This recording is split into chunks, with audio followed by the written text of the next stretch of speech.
साईं ॻाल्हि कंदा त हिकिड़ो बादशाह हूंदो हो। बादशाहनि जो त बादशाह पाण ख़ुदा आहे, पर हीउ बि दुनिया जे हिकिड़े टुकड़े जो बादशाह हो। उन बादशाह खे 7 धीअरूं हुयूं। पुट जो औलाद उन बादशाह खे हुयो ई न। 7 धीअरूं हुयूं। उन्हनि मां 6 जी शादी कराई हुई। 6 धीअरनि जी शादी कराई हुई। बाक़ी हिकिड़ी अञा नंढी हूंदी हुई, उन जी अञा शादी कान थियल हुई। उन सां बादशाह जी दिलि बि तमामु घणी हुई। शहज़ादी जॾहिं शादी लाइक़ु थी, जॾहिं जवान थी, शादी लाइक़ु थी, तॾहिं उन जी उथारण जो ख़्यालु करे बादशाह पंहिंजे वज़ीर खे घुरायो। वज़ीर खे घुराए उनखे 100 खतूरी जा भराए ॾिनई। 100 खतूरी जा भराए ॾिनई। वज़ीर खे चई, वज़ीर वञ कंहिं ॿिए बादशाही में वञी को बादशाही घर जाच, ऐं बादशाह खे ही खतूरी ॾेई उन जे एवज़ खाइणसि कंहिं बि हिकु जिनस जा उट भराए अच। पर इहो बि ख़्यालु रखजांइ, मतां खतूरी कंहिंखे अधु मूड़ी में ॾेई अची, जेको तोखे उनजो पूरो एवज़ो कंहिं हिकु जिनस में ॾेई सघे, जंहिं मां उट बि सभु भरिजी वञनि। पोइ उन सां शहज़ादी जी ॻाल्हि पकी करे अच। शादी जी ॻाल्हि तइ करे पोइ अचिजांइ। साईं किसो कोता वज़ीर खतूरी जा 100 उट भराए पंधु पियो। हुरींदो अकलींदो वेला वक़्तु काटींदे केतिरनि बादशाहनि सां मिलियो, पर खतूरी जी क़ीमत हिकु जिनस में केर बि ॾेई न सघियुसि। 100 उट खतूरी जी हिकु जिनस में कंहिं बादशाह हिन खे न ॾेई सघियो। हिकु जिनस मां 100 उट लड़जनि, या त क़ीमत खुटियो पवे या वधियो वञे। जे खुटे त वज़ीर न क़बूले, जे वधे त कंहिंखे उहा ॾियणु न पुॼे। आख़िर हिकिड़े विलायत जो ॾसु मिलियसि, कंहिं बादशाही जो ॾसु मिलियसि। उतां जे बादशाह जे मरण खां पोइ संदसि 14 वरनि जी उमिरि जो शहज़ादो ताज़ो तख़्त नशीन थियो आहे। उहो कमु कंदो, उन जी शादी बि कयल कान्हे। वज़ीर ॾसु पुत पुछी वज़ीर उहो ॿुधी उॾां रुख कयईं। हुरींदो अकलींदो हलंदे हलंदे थोरे घणे ॾींहंनि खां पोइ वञी उन बादशाह जे बादशाही में पहुतो। छा ॾिसे त शहज़ादो पंहिंजे महल पियो ठाराए, पंहिंजो बादशाही महल पियो ठाराए। वज़ीर शहज़ादे सां मिली उनखे समूरो अहवालु ॾिनो। शहज़ादे खे चयईं त मुंहिंजे बादशाह पंहिंजे शहज़ादी खे उथारण जो ख़्यालु कयो आहे। 100 उट खतूरी जा भराए ॾिना अथसि। चयईं उन बादशाह सां वञी मिटी करे अच, जेको तोखे हिकु जिनस में 100 उट वापसि भरे ॾे। शहज़ादे चयुसि, आऊं तोखे सभई उट हिकु ई जिनस मां बराबरि भरे ॾींदुसि। ईअं चई हुकुम कयईं, पंहिंजे नौकरनि खे हुकुम कयईं, उहा समूरी खतूरी लाइ गारे में गॾाए छॾियो। उन सां मालात जी लिंब कयो। घड़ी में हुकुम जी तामील थी वई। 100 उट खतूरी जा गारे सां मिली विया। वज़ीर जॾहिं उहो ॾिठो तॾहिं अची गणती में वरितसि। हाणे अलाए खतूरी खे पूरो हिकु जिनस मिलंदी बि या न। शहज़ादे संदसि रुख मां सही करे वरितो। वज़ीर जे दिलि में अची शक वेठो आहे, सो हिन खे वठी वञी ख़ज़ाने जे 7 कोठनि ते ॿिहारई। पंहिंजी बादशाही जे ख़ज़ाने जे 7 कोठनि ते ॿिहारई। चई तोखे जहिड़ी बि हिकु जिनस वणे तंहिंमां बिला शक पंहिंजा 100 उट भराए वञ। वज़ीर उहो ॿुधी ॾाढो ख़ुशि थियो ऐं शाही सूकड़ियूं पाकड़ियूं हिन जे साम्हूं रखी पंहिंजे बादशाह जो पैगाम ॾिनई। शहज़ादे उहा ॻाल्हि ॿुधी यकदमि हौ कयईं। चयईं आऊं शादी करण लाइ तयारु आहियां, पर 6-12 महीना रखी पोइ आऊं पाण ई अव्हां जे बादशाही में ईंदुसि, अची शहज़ादी सां शादी कंदुसि। साईं किसो कोता वज़ीर 100 उटनि जो मोतियुनि सां भराए ॿियूं बि कई सूकड़ियूं पाकड़ियूं खणी पंहिंजे मुल्क रवानो थियो। होरींदो अकलींदो वेला वक़्तु काटींदे आख़िर थोरे घणे ॾींहंनि खां पोइ अची पंहिंजे बादशाह जे बादशाही में पहुतो। पहुची बादशाह खे ख़ुशख़बरी ॿुधाईं, सॼो माल बाणे आॾो रखियईंसि।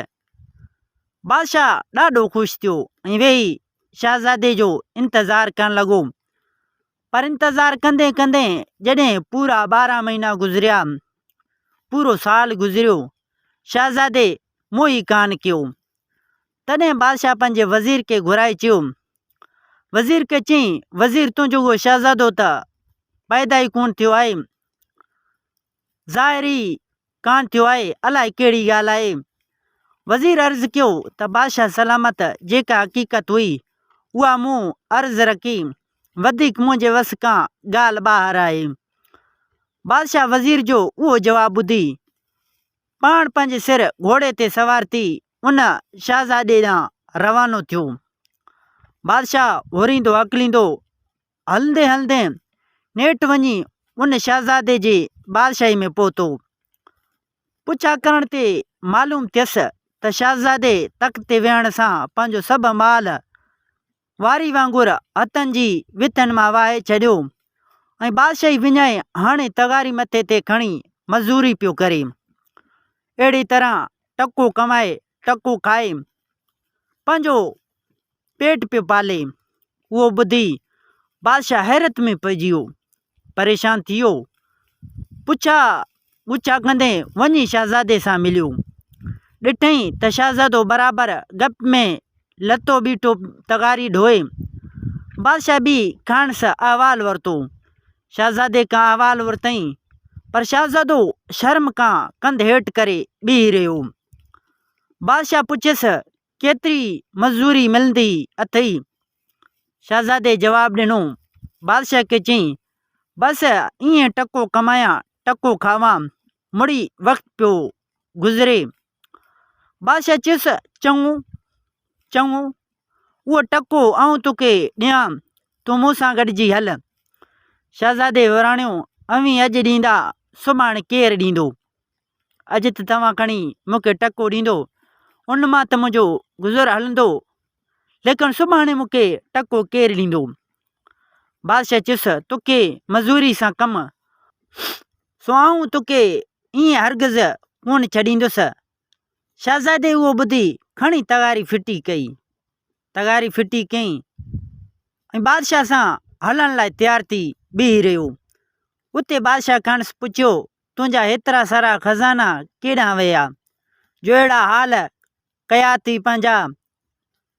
हिन विराणियो, साईं साईं हीअ दुनिया समुंड जे वीर जी आहे, हीअ दुनिया समुंड जे लहरनि जी आहे, हिन ते भरोसो ई कोन्हे। बादशाह उहो ॿुधी अजब में पइजी वियो। खेसि चयईं, फ़िकर न आहे, आऊं तुंहिंजी ख़िदमत लाइ हाज़ुर आहियां ऐं वाइदे मूजिबि तुंहिंजी शादी बि कराईंदुसि।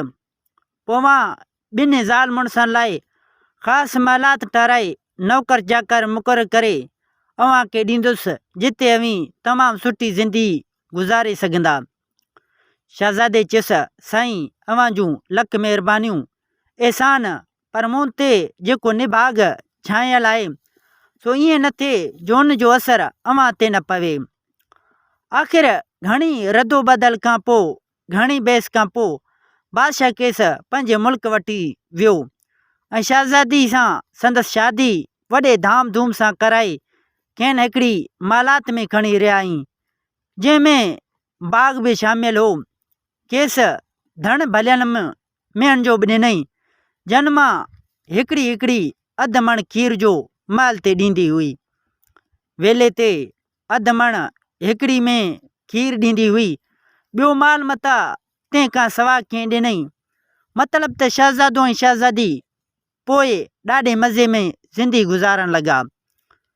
कुदरत ख़ुदा जो थोरे घणे ॾींहंनि खां पोइ हिकु हिकु थी सभु मेंहूं मरंदियूं वियूं। बाग़ बि का अहिड़ी बीमारी लॻी जेका सुकी काठियूं थी वियूं। भला जंहिं शइ जी ठल न टकोर न थिए उनजो ॿियो कहिड़ो हाल थींदो। अमीर अमरा ऐं ग़रीब फ़क़ीर शहज़ादे जी हालत ॾिसी खेसि निभागो सॾण लॻा, हिन खे निहायत घटि वधि ॻाल्हाइण लॻा। नेठि मुल्क में उहे ॻाल्हियूं ॿुधियूं त शहज़ादो ॾाढो ॾुखी थियो।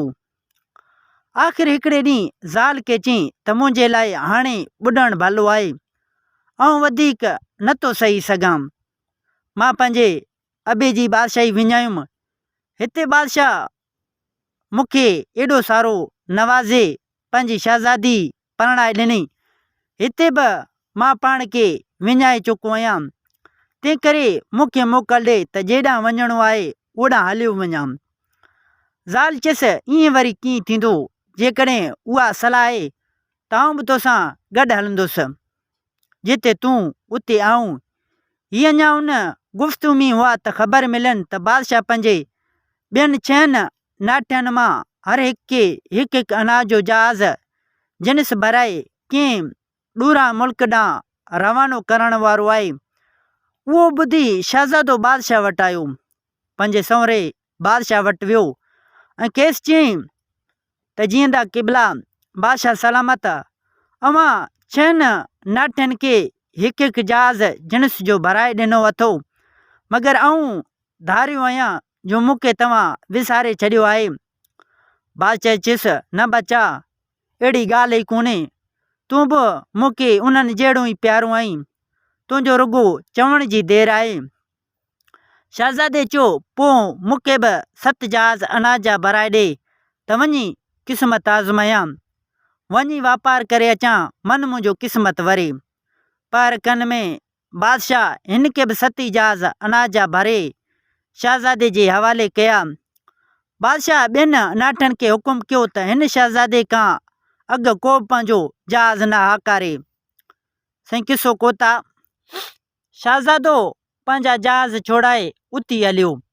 संदसि पोयां ॿियनि शहज़ादनि बि जहाज़ हेकारिया। हुरींदो अकलींदो हलंदे हलंदे नेठि अची हिकु हंधि लंगर हयूं। 7 शहज़ादनि हिकु हंधि अची लंगर हयूं। छा ॾिसनि त नमूने नमूने जा बेशुमार पखी आहिनि, जेके दरिया जे किनारे वारनि वणनि ते वेठा आहिनि। उन्हनि जी अच वञ जे करे हवा अहिड़ी वणंदड़ थधी पई लॻे जो बीठे बीठे निंड वठियो वञे। शहज़ादे खे पखियुनि जी अच वञ ऐं आबहवा ॾाढी वणी। सो ॿियनि शहज़ादनि खे चयईं त जेकॾहिं तव्हांखे वञिणो हुजे तव्हांखे मोकल आहे, ऐं कुझु ॾींहं हिते तरसी पोइ पंहिंजा जहाज़ हाकारींदुसि। उहो ॿुधी हू ॾाढा ख़ुशि थिया। दिलि में चयूं त ख़ुदा खणी हिन निभागे मां जिंद छॾाई आहे। ईअं चई पंहिंजा जहाज़ हेकारी उती हलिया ऐं ॾिसंदे अखियुनि खां गुम थी विया। ॿिए ॾींहुं सुबुह जो शहज़ादो जहाज़ तां किनारे ते सैर करणु वियो। उते खेसि पखियुनि जा बेशुमार पेरा ॾिसण में आया। केतिरनि पखरनि जा बेशुमार पेरा ॾिसण में आया, जंहिं मां सम्झियईं त ही वीचारा पखी चोगे जे ॻोल्हा में ॾींहं जा ॾींहं हेॾां होॾां पई डोड़ींदा आहिनि। उहो ॾिसी खेसि ॾाढी कहल आई। हिन खे तरस आयो। नौकरनि खे हुकुम कयईं, पंहिंजे नौकरनि खे हुकुम कयईं जहाज़ अनाज जो हिन मैदान में हारे छॾियो त भली पखी खाई ड्रव कनि। बसि हुकुम जी देरि हुई, बीठे बीठे हिकु जहाज़ अनाज जो हारे छॾियऊं। ॿिए ॾींहुं जान शहज़ादो उती वञी ॾिसे, छा ॾिसे, मैदान में अन जो हिकिड़ो दाणो बि कोन्हे। उन मैदान में अन जो हिकिड़ो दाणो बि कोन्हे, पर सॼो मैदान मोतियुनि सां भरियो पियो आहे। पखियुनि दरिया मां मोती चूंडे आणे किनारे ते छॾिया हुआ। उहो ॾिसी शहज़ादे धणी जा शुक्राना कया। पोइ बाक़ी 6 जहाज़ बि उते हारे 7 जहाज़ मोतियुनि सां भराए मोटे अची पंहिंजे बादशाह वटि पहुतो। बादशाह खे समूरी हक़ीक़त करे ॿुधाईं। बादशाह खे चयईं हिन रीति मूंखे मोती मिलिया अथमि। बादशाह उहो ॿुधी ॾाढो ख़ुशि थियो। चयईं बचा भाग निभाग जी ॻाल्हि आहे, मुड़ुसु भाग जो घुरियो त भाग मिलियसि। हथ सां निभाग सॾींदो उहो बि दर कोन छॾींदो। तुंहिंजो हाणे भाग वरियो आहे, उनखे रखण ऐं लोधण हाणे तुंहिंजे वस आहे। पोइ शहज़ादे 7 जहाज़ मोतियुनि जा लहराए पंहिंजे मालात में आणे रखियाईं ऐं शहज़ादी सां मिली ॾाढी मौज में ज़िंदगी गुज़ारण लॻो। पोइ संदसि बाग़ बाग़ीचा ऐं माल वथाण वरी साॻी तरह आबाद थी विया। 2-4 साल ईअं उते रही। हिकु ॾींहुं शहज़ादो पंहिंजे सहुरे बादशाह खां मोकिलाए शहज़ादी समेत पंहिंजे मुल्क मोटी वियो ऐं वियल तख़्त हथु करे ॾाढी शान शौक़त सां पंहिंजे मान सां हुकूमत करणु लॻो। इते हिन कहाणी जी पुॼाणी थी। दोस्तों उम्मीद कयां थो त हीअ कहाणी तव्हांखे ज़रूरु पसंदि आयो हूंदो। कहाणी पसंदि अचण ते हिन वीडियो खे लाइक कंदा। जेकॾहिं तव्हां असांजे यूट्यूब चैनल सिंधी कहाणियूं ते नवां आया आहियो त चैनल खे सब्सक्राइब करे घंटी जे निशान ते ज़रूरु क्लिक कंदा। दोस्तों मिलंदासीं इन कहाणी में। हिन वक़्तु अल्लाह हाफ़िज़।